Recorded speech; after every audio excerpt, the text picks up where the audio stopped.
Конан Дойль одарил своего персонажа совершенно невероятными талантами и способностями. Шерлока можно даже назвать своего рода супергероем викторианской эпохи. Во-первых, он обладал уникальной памятью и, разумеется, великолепными логическими навыками. Кроме того, Холмс был одним из пионеров еще совсем молодой науки криминалистики.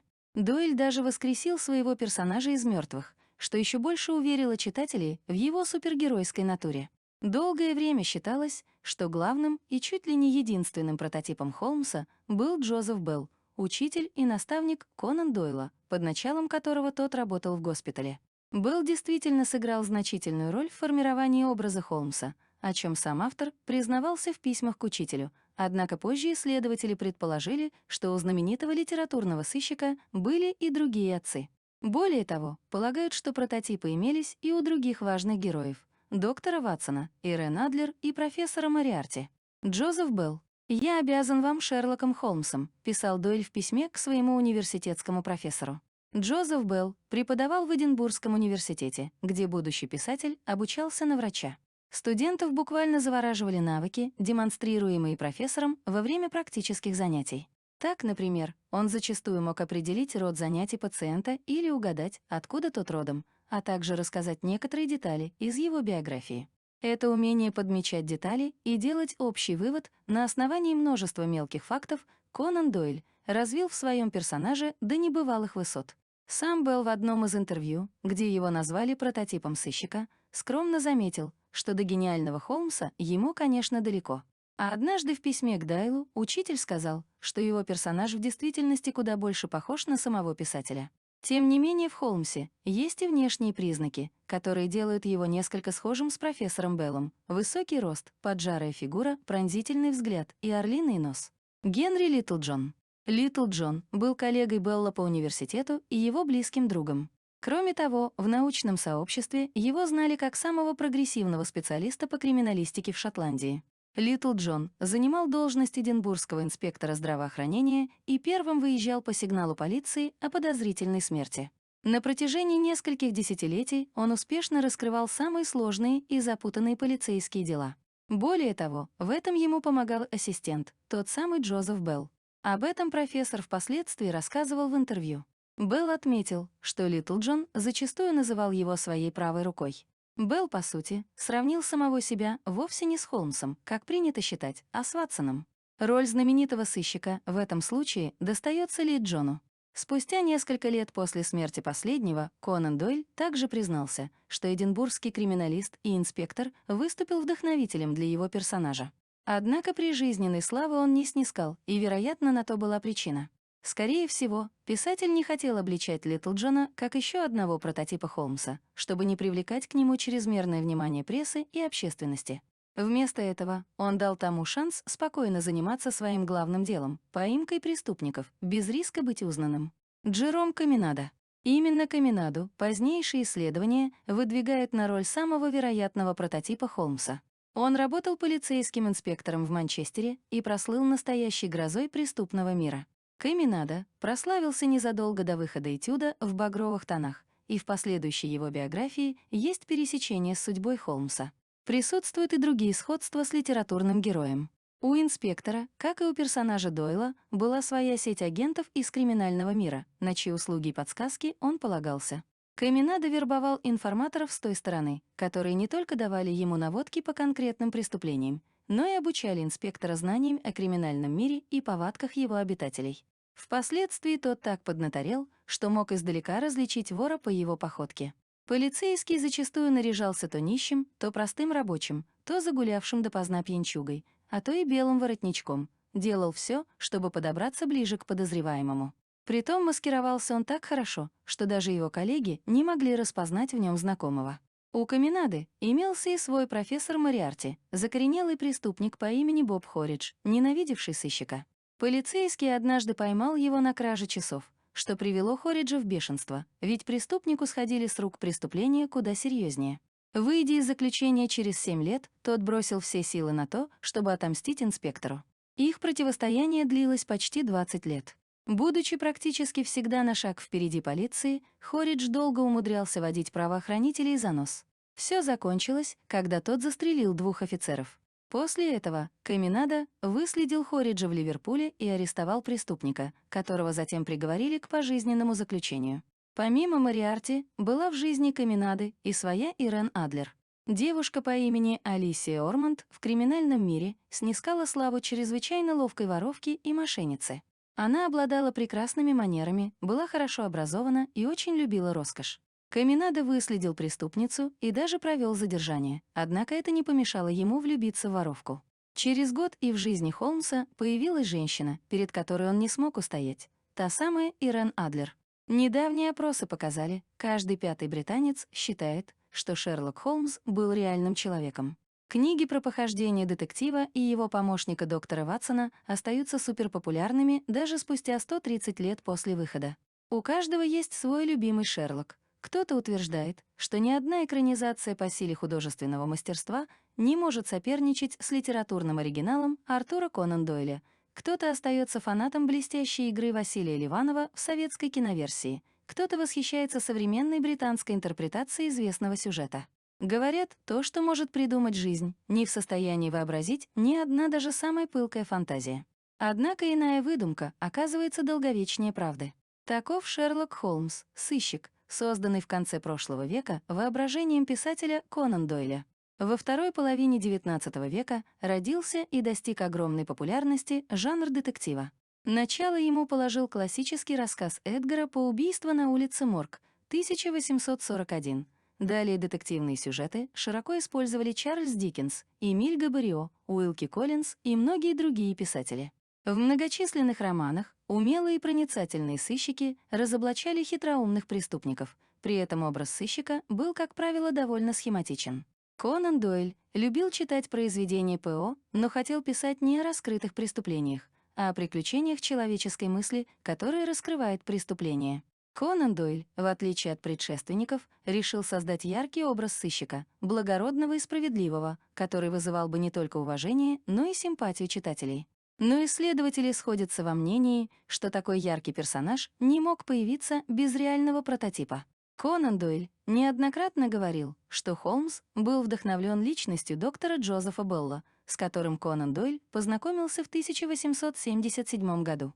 Джозеф Белл был профессором Эдинбургского университета, известным хирургом и изобретателем знаменитого дедуктивного метода.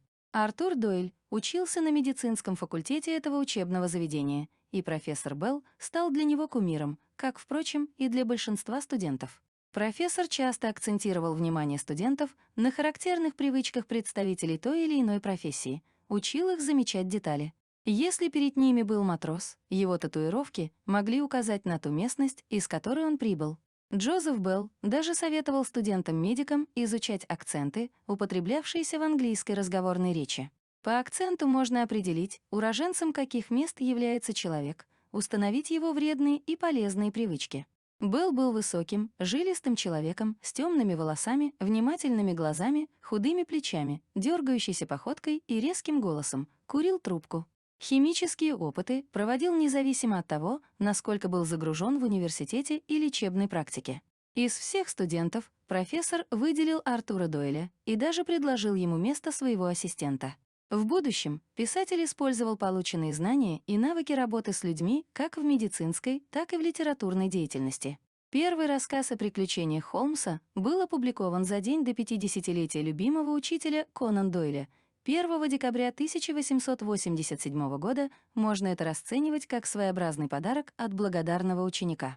На Джозефа Белла указывали многие детали, но когда ему об этом задали вопрос, он отшутился: «Ну что вы? Где уж мне подняться до таких вершин?» А настоящий прообраз Холмса — это, естественно, сам Артур. Сэр Генри Литлджон, заведующий кафедрой медицинской юриспруденции в медицинской школе Эдинбургского университета.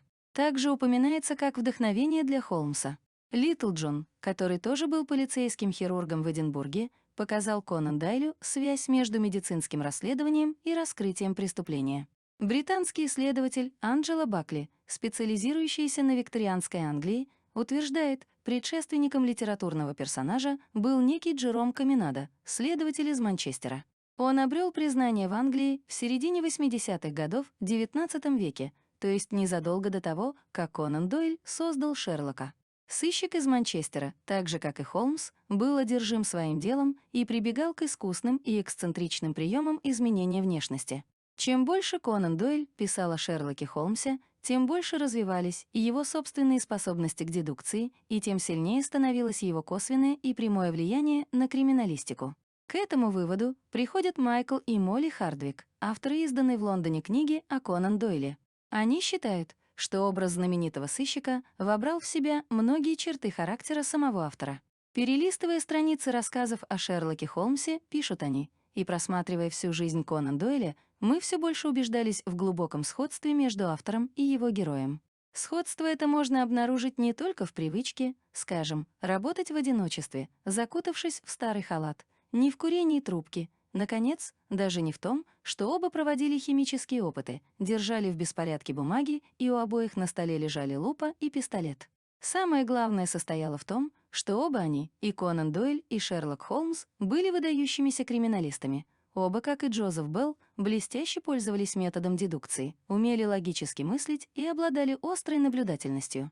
Писатель сам признавался, что не однажды ему удавалось методом Холмса решить проблемы, которые ставили в тупик полицию. Это случалось всякий раз, когда профессиональная полиция оказывалась не в силах распутать какое-либо сложное дело, а вынуждена была прибегать к его помощи, как обращались за помощью к Джозефу Беллу и Шерлоку Холмсу. И тогда всемирно известному писателю приходилось откладывать перо литератора и брать в руки лупу сыщика. Метод его героя действовал безотказно. Конан Дойлю удалось раскрыть не одно запутанное преступление. Его репутация в этом смысле приобрела такую известность, что к нему стала обращаться с просьбами полиция других стран. Египетские, американские и французские детективы изучали его метод, систему поисков мельчайших улик. Известный криминалист Лакар считал Конан Дойля поразительным ученым-исследователем. Походил Конан Дойль на своего героя и еще в одном. Подобно отшельнику с Бейкер-стрит, Конан Дойль, сыщик-любитель, действовал, как правило, бескорыстно, лишь из благородных побуждений. Великий детектив руководствовался, как правило, одним — желанием помочь в беде, восстановить справедливость. Он никогда не употреблял свои способности в защиту неправого дела. А со злом он вступал обычно в опасную и часто неравную борьбу, даже тогда, когда шанс добиться успеха равнялся нулю. И нередко, благодаря настойчивости и неутомимости, оказывался победителем. К делам, принесшим Конану Дойлу славу детектива-любителя и защитника невинно осужденных, можно отнести дело близорукого индуса Джорджа Далджи, несправедливо обвиненного в ритуальных убийствах животных, дело шотландского Дрейфуса Оскара Слейтера, несправедливо обвиненного в убийстве богатой старушки. Это дело распутывалось более 20 лет, и другие. Писатель охотно направлял свою энергию, ум и талант криминалиста на раскрытие всевозможных иных тайн. Конан Дойль любил поломать голову над какой-либо загадкой, любил проникать средь бела дня сквозь таинственную дверь в странный, скрытый от глаз мир романтики.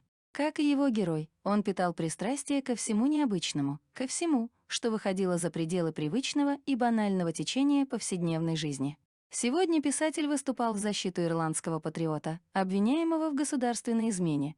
Завтра по просьбе Скотланд-Ярда разгадывал загадку исчезновения среди бела дня Брикстонского экспресса, события, взволновавшего многие умы. Принимал участие в поисках так называемого клада лорда Мореская, оцениваемого в несколько десятков миллионов фунтов стерлингов. Ломал голову над завещанием лорда, составленным весьма туманным образом и требовавшим изощренной дешифровки. С увлечением Конан Дойль следил за поисками другого сокровища, знаменитого павлиньего трона. Впрочем, не только следил, но и давал советы, высказывал предположения, направлял поиски. По преданию, индийский правитель Шах-Джихан приказал своим придворным мастерам изготовить трон из драгоценных камней и золота.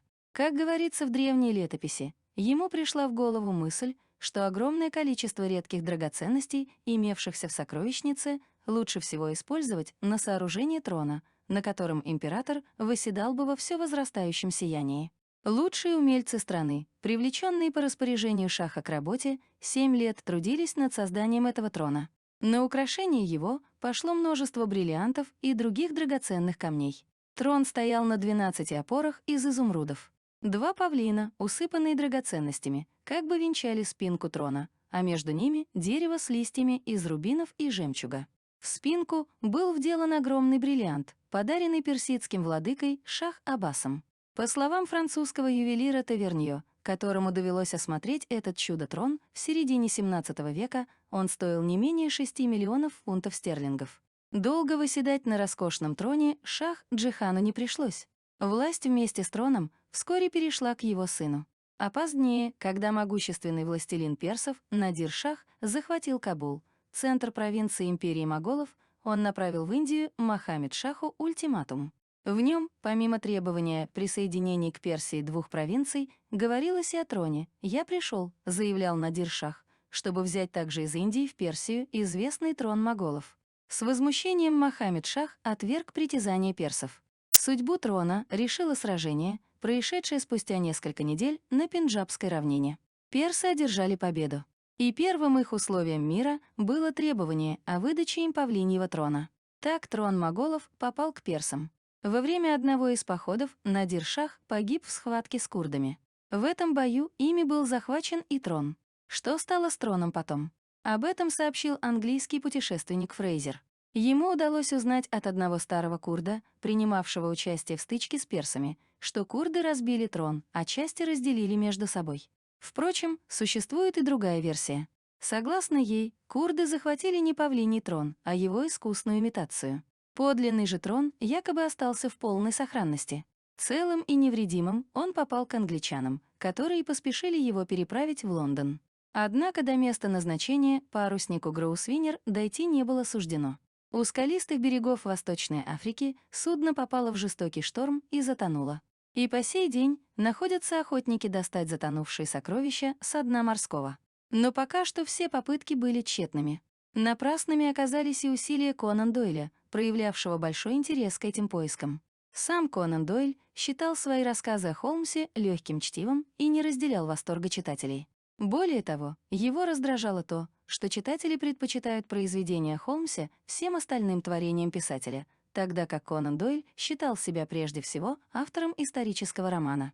Своим лучшим произведением он считал рыцарский роман «Белый отряд», однако тот не получил и 10-й доли известности Шерлока. В конце концов, сэр Артур решил прекратить историю сыщика, устранив популярнейшего литературного персонажа в схватке с профессором Мориарти у Рейхенбахского водопада. Писатель полностью отдался работе над серьезными произведениями и даже вернулся к медицинской практике. В качестве полевого хирурга он побывал на Англо-Бурской войне, позже участвовал в выборах, получил рыцарское звание и сделал еще кучу важных вещей. Но Шерлок, как призрак, постоянно преследовал своего родителя. Упрямый Артур написал «Собаку Баскервилей», которая переносит читателя во времена, когда Шерлок был жив. Повесть получилась суперуспешной, и Артур Конан Дойль стал самым высокооплачиваемым писателем в истории мировой литературы. Однако поток писем возмущенных читателей, среди которых были члены королевской семьи, по легенде, сама королева Виктория, заставили писателя оживить знаменитого сыщика и продолжить описание его приключений. Шерлок Холмс вернулся потому, что Конан Дойль к концу жизни увлекся спиритуализмом. Писатель потерял в Первой мировой войне брата и сына и стал верить, что с душами умерших можно общаться с помощью медиумов. Это увлечение влетало ему в копеечку. Нужно было устраивать слеты членов общества, приглашать туда ясновидящих, печатать специальную литературу. И тут Шерлок оказался как нельзя кстати. За рассказы о сыщике издатели были готовы платить огромные деньги — 1,5 миллиона долларов по современному курсу. В общей сложности Шерлок Холмс появляется в 56 рассказах и 4 повестях Артура Конана Дойла. В большинстве случаев повествование ведется от имени лучшего друга и спутника Холмса, доктора Ватсона. Его прототипом послужил бессменный секретарь Дойла майор Вуд.